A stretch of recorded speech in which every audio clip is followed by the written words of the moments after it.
What you put in your mouth matters. The food you eat creates the person you are. The more nutritious and pure the food, the better quality of life you will have. Therefore, we have to address everything that goes into our food. The FDA, unfortunately, has let us down in that capacity.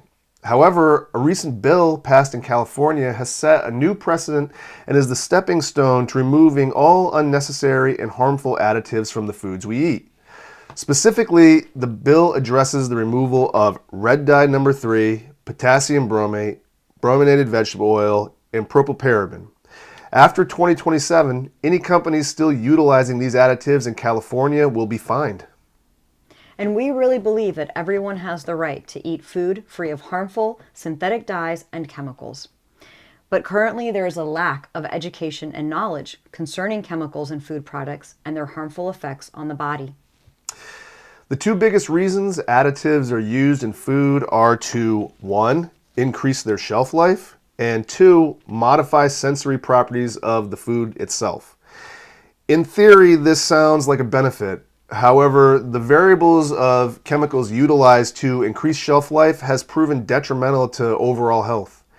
Additionally, the goal of modifying the sensory properties of food is to make them more addictive to the body. The outcome, therefore, is greater intake of less nutritious food, leading to negative health outcomes. So, why is it important to remove these additives? Red dye number 3 was banned by the FDA in 1993 for all cosmetic products and topical medications, but it's still allowed to be ingested through foods, which is completely illogical. Let's repeat that. For 30 years, red dye number 3 has been banned in cosmetics and topical medications because it caused cancer in rats, but we are allowed to ingest it to our detriment.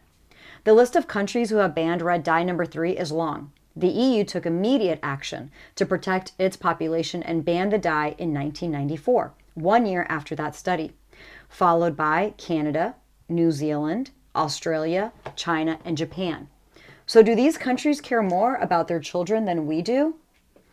Red dye number 3 is made from chemicals that are derived from petroleum. Petroleum is used to make gasoline, diesel fuel, asphalt, and tar. Some artificial colors have been linked to hyperactivity, cancer, and cell deterioration. And red dye number 3 has been linked to not just cancer, but behavioral and attention disorders in children. The list of health conditions will likely expand with time. But we know red dye number 3 is something likely eaten by most Americans daily, without them even being aware. The list of products containing red dye number 3 is ubiquitous. Red dye number 3 can be found in candies, pharmaceutical products, but also in foods like breakfast cereals, baking goods, decorations, frostings, dried fruit, frozen breakfast foods, hot drinks, and juice, as well as processed fish, meat, and eggs, among many others. Potassium bromate is a chemical additive commonly used in the food industry to help strengthen dough and enhance the texture of baked goods. Potassium bromate may be carcinogenic in humans since it has been shown to cause kidney, thyroid, and gastrointestinal cancers in animals. Many scientists believe there's no safe level of exposure to a carcinogen. Such substances may also have the potential for causing reproductive damage in humans. You would expect that America would take immediate action to protect its citizens, but the only nations to ban this additive have been the EU in 1990, Canada in 1994, China in 2005, and India in 2016. Again, do these countries care more about their children than we do? It is used as a flour improver to strengthen dough and help it rise during baking. It's commonly added to baked goods such as bread, bagels, and pastries to improve their texture and volume. Therefore, the majority of Americans are very likely eating this on a daily basis, and we wonder why cancer rates have been climbing for decades. Health concerns about brominated vegetable oil, BVO, stem from one of its ingredients, bromine. Bromine can irritate the skin and mucous membrane, so basically the moist lining of the nose and the mouth and the lungs.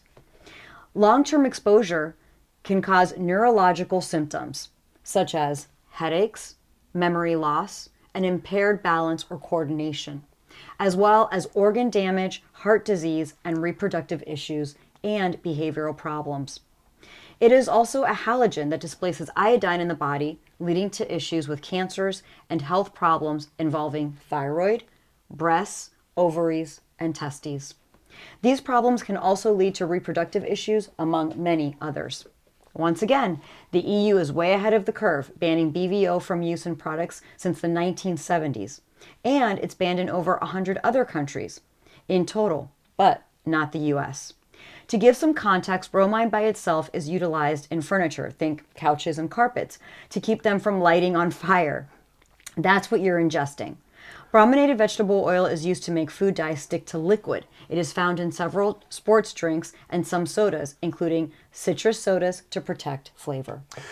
Propylparaben is in the paraben family of preservatives, and it's used by the food, pharmaceutical, and personal care product industries. Parabens mimic estrogen and can act as potential hormone system disruptors. Parabens can trigger irritation and allergic reactions in the skin, especially to sensitive, damaged, or broken skin. Studies show that parabens can be especially inflammatory to those with pre-existing conditions of psoriasis, eczema, or a pattern of contact dermatitis. Parabens have also been linked to reproductive issues, low testosterone in sperm in men, as well as estrogen-dominant cancers as they mimic estrogen in the body. Propylparaben can be found in specific pastries and processed packaged foods, and with these concerns, propylparaben is obviously banned in the EU and Japan. Again, do these countries care more about their population's health than we do? So what can you do to get involved and help make a change for a healthier food supply? Well, you can sign up for our newsletter for more information and up-to-date news on our progress. You can inform those in businesses who are involved in food supply chains and are decision makers. You can ask or provide contact information for attorneys who are familiar with the 501c3 companies and food lobbying. And you can provide the information for restaurants and food suppliers interested in supporting this cause. Most important, if you care about the health of your family and friends, then following Real Food First and spreading the word is crucial to assisting the cause in reaching the goal of cleaner and healthier food choices. More to come. Go to realfoodfirst.org to learn more. Subscribe to our YouTube channel for the most up-to-date information and to track our progress. Realfoodfirst.org. In good good health.